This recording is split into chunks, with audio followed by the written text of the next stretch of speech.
Hi guys, it's April and I garden down in southeast Nebraska, zone 6A, used to be 5B. I just think of myself as straddling the line between the two zones because I've always been very close to that cutoff. But with that being said, I'm not changing up my schedule for seed starting or planting all that much. I'm just following what has been successful in years past, which means we are about 11 weeks out from when I like to plant out the full garden.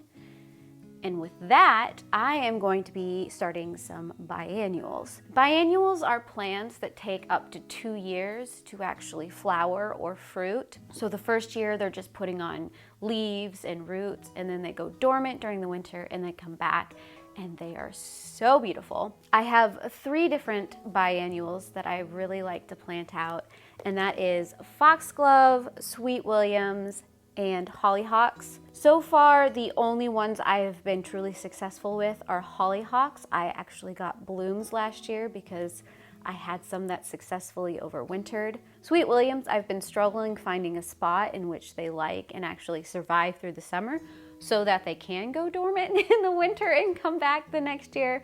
Foxglove, I think I successfully overwintered last year, so I might actually get blooms this year. But I'm starting all of these again so that I can actually get blooms every single year by offsetting them. So last year's will be blooming this year, and then this year's will be blooming next year. And I'm hoping that they kind of start to reseed themselves, but until that actually happens, I'm gonna be starting them indoors.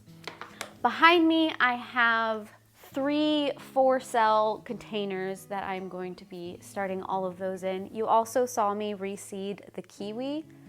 They haven't really been doing much, so I figured it wouldn't hurt to put a couple extra seeds in there because I'm gonna put all of these biennials in with the kiwi underneath the dome, underneath the light, and it kind of saves space that way. But with that being said, I am going to just go and put some seed to soil. I'll put a light layer of vermiculite, not a lot, because most of these, both the Foxglove and the Sweet Williams, for sure need light to germinate. I treat the Hollyhocks the same, and I've been successful. So they won't get the heat map, but they will go directly underneath the light. So now that these 3 containers over here have soaked up enough water, I'm gonna move them over to the kiwi tray and we're gonna start seeding.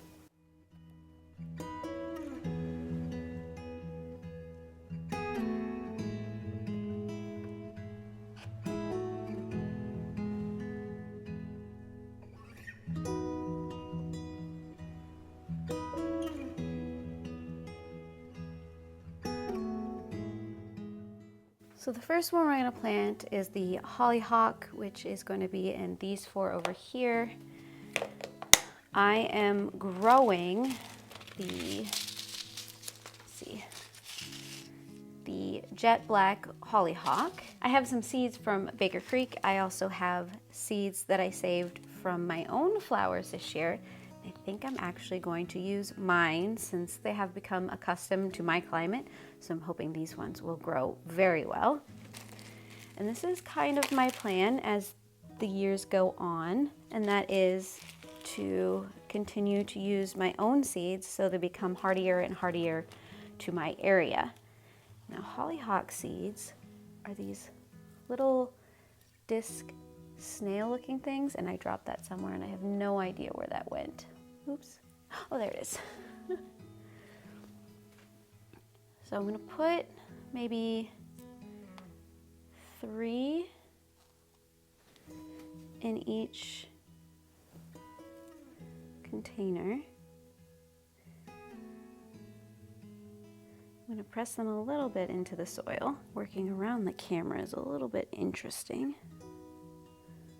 So I should not have to buy hollyhocks for a good long while, if ever again, which is kind of exciting, unless I find a very vivid pink hollyhock. Then I might do both the black and the pink. Okay, next up is the Sweet Williams. I have both a tall double mix and a tall single mix. I'll probably do 2 and 2, and that's going to be in these two and these two.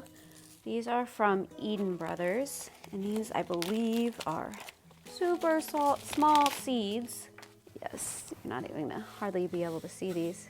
So this is the double. I'll put those all right there.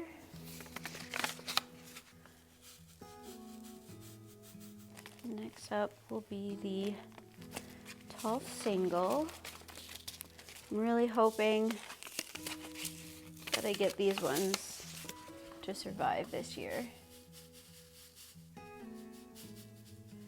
They started out really good indoors, but I think where I planted them outside, they just did not like it. And then last but not least, I have my Foxglove. This is the Excelsior mix. And as I mentioned, this one seems to have survived the winter, so I may actually get blooms, but I also bought so many seeds. It almost looks like sand. Let's see if I can get you a little better in frame.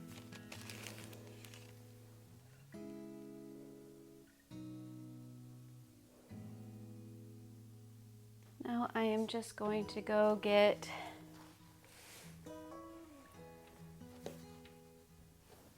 the vermiculite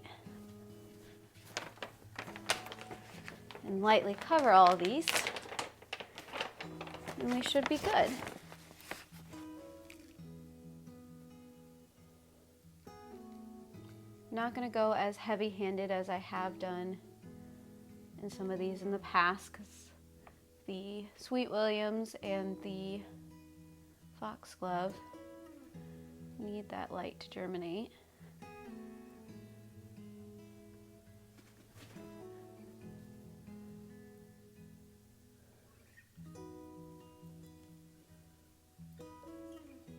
We'll go a little bit heavier on the hollyhocks though. I'm going to wet those down before I put the dome on.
Well, that didn't quite work the way I was planning on it to work. I didn't realize that the dome wasn't gonna fit over the 4 cells the way I thought it should. And then of course, I don't have a short dome for the, what would you call this, 10 by 10 tray. I only have it for the 10 by 20. So it just fits under there. Luckily, these are LEDs, so they do not get too hot, so that shouldn't create too much of an issue. I might have to keep more of an eye on it to make sure that it doesn't dry out because the sides are exposed. But as you can see, I shifted around the onions and the lettuce, but I think this will work for now. Sometimes you just have to roll with it, which means it is time for a seedling update. You already know about the kiwi. kiwi hasn't done anything, but now it has additional seeds in it, so we'll see what happens. But I'll flip you around and show you where both the bunching onions and the bulbing onions are at, and of course, the lettuce. So up here we have the bulbing onions, and they are actually doing pretty well. They got their first round of fertilizer last Friday, and I think we have almost all of these cells up at this point. I remembered from last year that these 6-cell trays dry out really fast, so I've been keeping my eye on them. And last week, just a week ago, we planted out all of these bunching onions and the rest of the bulbing seeds as bunching onions, and they are coming up fantastically. So I'm excited about that. And then you briefly saw the lettuce. Those are really filling out. What's really kind of exciting is we're starting to see roots coming out the bottom. I have fertilized them once, but they'll probably be on a regular fertilization schedule now that they're really taking off. The sweet potato still hasn't done anything. I'm still hopeful. I don't know if I'm gonna get sweet potatoes from that sweet potato. I'm trying though. It's something new for me this year. We'll see where that goes. Still no updates on the raised beds. We are in contact with the material supplier right now. So there's some ordering stuff going on. I'm hoping that'll be done before mid next month, but we'll see. Fingers crossed. I am thinking that next week I might actually have 2 rounds of seed starting. One for things like eggplant and bok choy, and another one for more flowers, more annual flowers, so the Gerber daisies and the poppies, maybe the agastache. I don't know, it might just be a glom of things. Maybe I'll just do them all at once at the same time. I don't know. Next week might just be a hodgepodge of things. So if you want to follow me on my seed starting journey, subscribe down below, hit the bell, do all the things to get all of the notifications. And of course, I also have a Instagram and Threads account, which I usually update before this one because this is a once a week thing right now. And if I see something cool, I'll usually post a picture of it over on Instagram or Threads. So feel free to follow me on either or none. It's up to you. But with that being said, I do hope your gardening journey is going well, and I do hope I will see you again in another video. Bye.